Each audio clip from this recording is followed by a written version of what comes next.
Ya, oke guys. Assalamualaikum. Balik lagi ya guys dengan Jaki pada video kali ini guys. Tanggal 5 September pukul 16 lewat 21 menit. Gue mau bahas Adaro versus PTBA. Karena memang sebenarnya ada yang bertanya, Bang, coba bahas kalau misalkan Adaro sama PTBA, mending mana? Sekalian aja gue tambahin ITMG guys.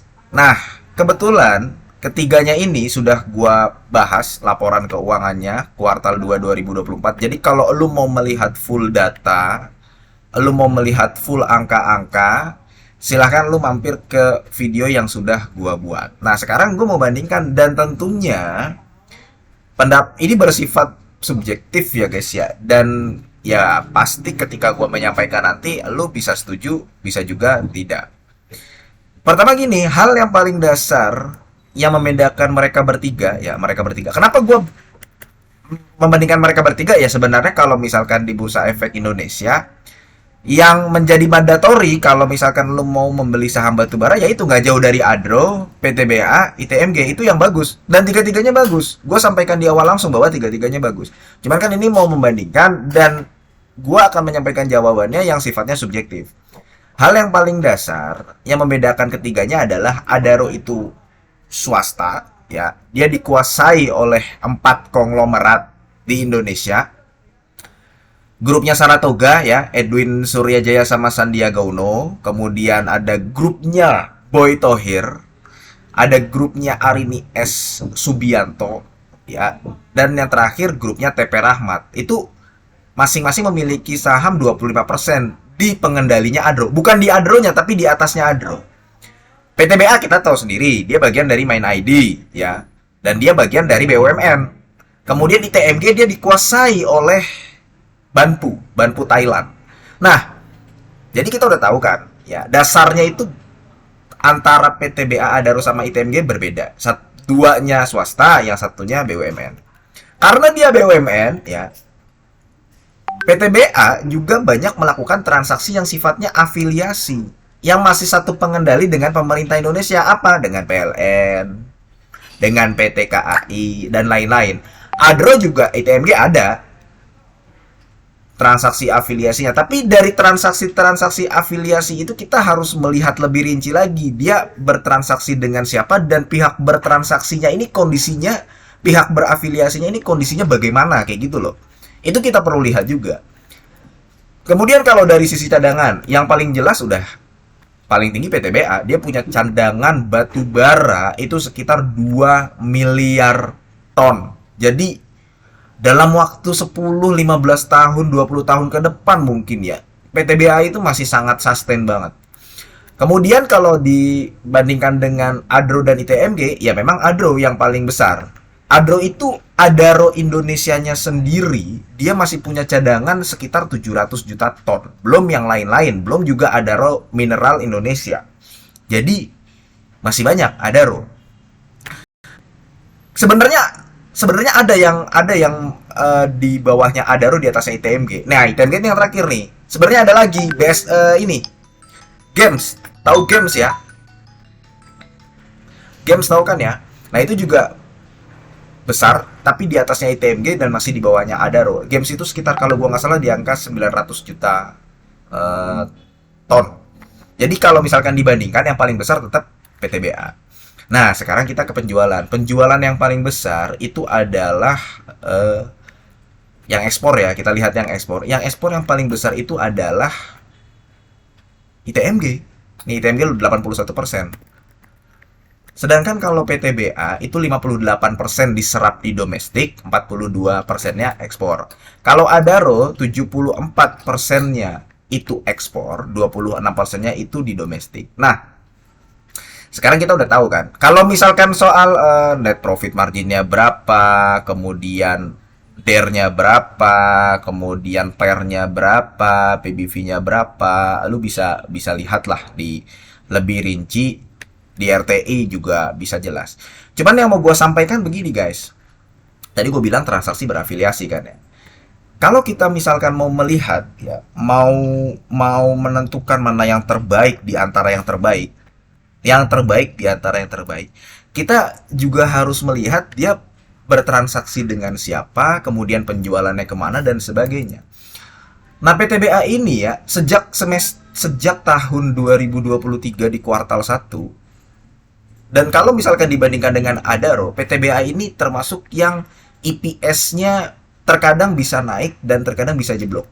Ya, gue nggak mengerti apa yang memang menyebabkan PTBA itu seperti itu. Ya, memang ada yang mengatakan, bang, untuk biaya pengupasan tanah kan besar, bang.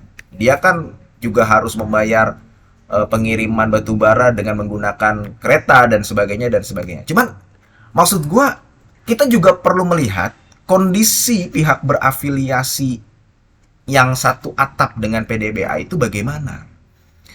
Kalau PTBA sendiri ya, dia kan punya PLN, dia juga punya KAI. Ya, coba kita lihat di kondisinya PT KAI. Jadi kalau gua nggak salah, dia juga punya hutang loh, hutang besar. PT KAI itu hutang 50 triliun. Nah, ini disampaikan nih guys ya. Ini dari CNN, kemudian dari Keringanan dan sebagainya nih. Ini berita per Juli 2024 nih ya. 10 Juli 2024. Artinya masih sekitar 2 bulan yang lalu. Perhatikan, utang KAI naik jadi 5,56 triliun pada kuartal 1 2024. Sejalan dengan kenaikan aset ya. Mengungkapkan utang mereka naik dari 50 triliun 2023 menjadi 56 triliun pada kuartal 1 tahun 2024. Nah, 56 triliun itu ya lumayan gede guys. Bahkan mungkin lebih gede dari utangnya PTBA. Coba kita lihat PTBA ya. PTBA nih. Coba lah kita lihat yang per kuartal 1 tahun 2024. BTBA itu hutangnya termasuk kecil. Bisa dibuka nggak sih nih? Oh, udah nggak ada nih. Atau inilah triwulan 2 ya. Nah, ini apa nih? Nah, ini PTBA nih. PTBA itu utangnya cuma ada di angka 18 triliun. Artinya PTK ini punya utang yang lebih besar daripada PTBA. Ini kalau kita berdasarkan ini ya guys ya, CNN. Memang gue mau mencoba untuk mencari lebih spesifik terkait KAI ya terbatas karena kan bukan perusahaan TBK.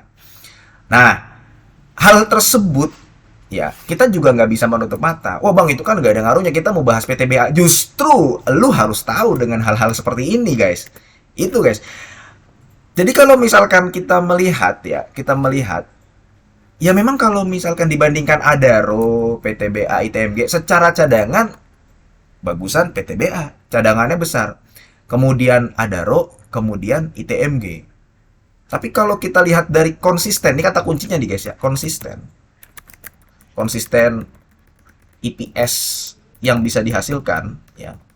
Kan kita tujuannya mau beli saham harus ngelihat laba bersihnya. Laba bersihnya ya dari apa? Ya dari EPS-nya itu. Apa yang terjadi dengan sahamnya terkadang kita nggak terlalu peduli.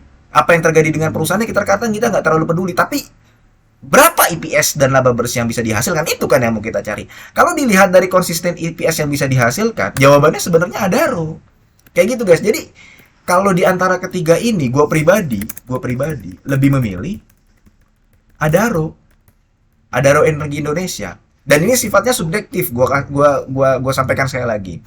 Nah, cuman begini guys. Sekali lagi ya, tentu semua perusahaan kita harus lihat dia bertransaksi dengan siapa. Kayak kemarin ada WH dengan PANR, kemudian UCIT dengan UCIT tahu ya, dengan UCIT Jepangnya dan sebagainya, itu selalu kita lihat. Cuman ya balik lagi ke sini, apabila mempertimbangkan ketiga ini, ya gue lebih pilih Adaro. Mempertimbangkan hal itu. Belum lagi cerita-cerita BUMN yang ya kayak Garuda Indonesia, kemudian kayak apa? Timah, tahu Timah kemarin ya, Tins ya. Kemudian Waskita Karya dan sebagainya, ya udah. Ya.